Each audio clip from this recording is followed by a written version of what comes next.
أهلا بيكم في أول حلقة من كلام أفلام. الأول قبل أي حاجة، أنا شخص بعشق الأفلام والسينما والمسلسلات بكل أشكالها وأنواعها بأي لغة قديمة أو جديدة.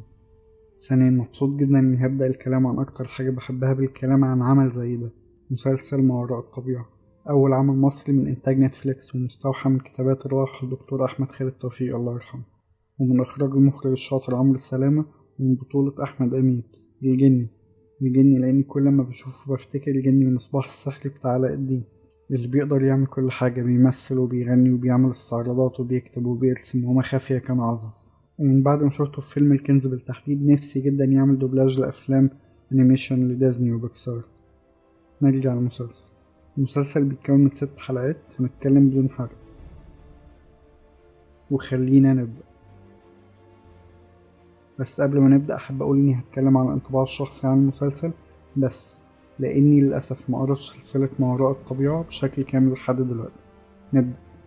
أول وتاني حلقة الصراحة مكنتش لسه مقتنع بأجواء القصة، لكن مع بداية الحلقة التالتة بدأت أتعلق بالأحداث، ومع الحلقة الرابعة حبيت المسلسل، وهي أفضل حلقة من وجهة نظري.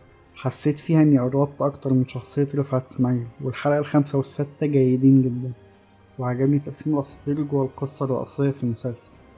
الأداء التمثيلي جيد بشكل عام ما عدا الأطفال. أنا مازلت عند رأيي إحنا ما عندناش حاليا أطفال بتعرف تمثل. أحمد أمين في شخصية رفعت إسماعيل أنا اشتريت جدا، أداء ثابت ومقنع. تسكين الأدوار جيد جدا، بالأخص دور رئيفة أخت رفعت اللي قامت بدورها الفنانة سماء إبراهيم. التصوير جميل والإخراج بشكل عام جيد جدا. بعض الحاجات اللي ضايقتني: أولا الجرافيك ضعيف، وبالتحديد الحلقة التالتة الجرافيك سيء يعني.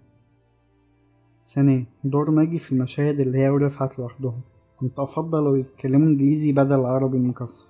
ثالثا الموسيقى التصويرية في رأيي عادية، هي مش وحشة، هي مناسبة وتديك إحساس بالمغامرة، لكن كنت أتمنى إنها تبقى فيها شيء يدي شعور بالغموض أكتر، وإنها تكون مميزة بشكل يخليك تعرفها من أول ثانية أول ما تشتغل، تعلق معاك. وفي النهاية إن ده يبقى أول عمل مصري في نتفليكس بالشكل ده شيء يدعو للتفاؤل.